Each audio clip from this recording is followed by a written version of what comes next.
आरोपी गिरफ्तार हुए हैं, क्या कहेंगे आप? देखिए, ये कोई दिल्ली या पश्चिम बंगाल नहीं है। यहाँ माननीय योगी आदित्यनाथ जी की सरकार है जो करप्शन और क्राइम पे जीरो टॉलरेंस है। मैंने पहले दिन भी कहा था कि 7 पुश्तें याद रखेंगी, इस तरह की कार्रवाई होगी। कभी हिंदू किसी के जुलूस पे या कहीं कोई यात्रा निकलती है या कहीं मंदिर या मस्जिद पे, कभी धार्मिक उसमें रिएक्शन में कहीं पथराव या इस तरह से हत्या करना या पथराव करना उनके कल्चर में नहीं है। लेकिन जिस तरह से लगातार जिहादी जो पूरे देश में एक ट्रेंड बना कि कहीं कोई किसी ने बोल दिया तो मस्जिदों पे हमला होंगे, थानों को जला देंगे, चौकियों पे जला देंगे। तो इस घटना के बाद जो सरकार ने निर्णय लिया है, जो डिसीजन लिया है, जिस तरह से एनकाउंटर हुए और एक अपराधी की तो सूचना मिल रही है कि शायद मर भी गया है, तो 7 पुश्तें याद करेंगी। आगे से कोई ये दुस्साहस नहीं करेगा। इतना आसान नहीं है कि किसी को भी मार दो। सबको अपना धार्मिक स्वतंत्रता का अधिकार है। मुझे उम्मीद है कि जिस तरह से पुलिस ने काम किया उसके लिए पुलिस को और माननीय योगी आदित्यनाथ जी को खास तौर से बधाई कि एक संदेश देने का काम किया है, जो दूसरे भी कम से कम स्टेट हैं वो भी इससे प्रेरणा लेंगे।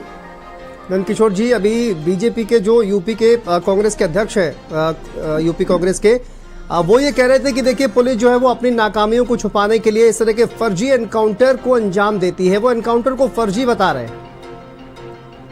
कांग्रेस की सरकारों में आपने देखा होगा किस तरह के हालात थे, पूरे देश को जलाने का काम हुआ था, भिंडरवाला को पैदा किया, खालिस्तान का मसला था, पंजाब में जा नहीं सकते थे, कश्मीर जलता रहा।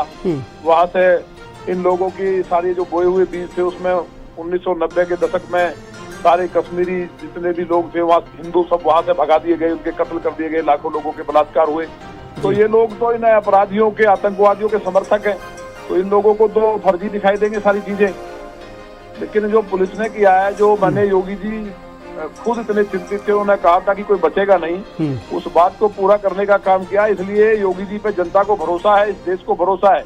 और प्रदेश की, उत्तर प्रदेश की मिसाल देश नहीं, अन्य जो बाहर के देश है उनमें भी दी जाती है कि उत्तर प्रदेश जैसे अराजक प्रदेश को जहां लोग आना नहीं चाहते थे, वहां आप बहन बेटियां और जो लोग बाहर से व्यापार करने आ रहे हैं वो बड़े, उन्हें ये लगता है कि सबसे सेफ अगर कोई उत्तर प्रदेश है। इस घटना से इमेज खराब हुई थी।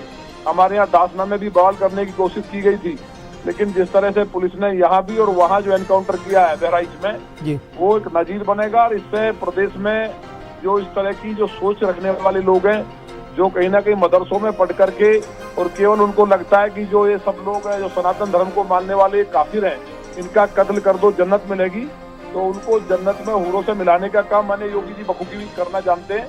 इससे लोग जो समझदार हैं वो समझेंगे, हर धर्म और जाति के लोग, कि भविष्य में एक भी घटना ना हो पाए। चलिए, बहुत शुक्रिया नंदकिशोर जी हमसे बातचीत करने के लिए। फिलहाल देखिए बहराइच हिंसा में जो बड़ी अपडेट सामने आ रही है, 5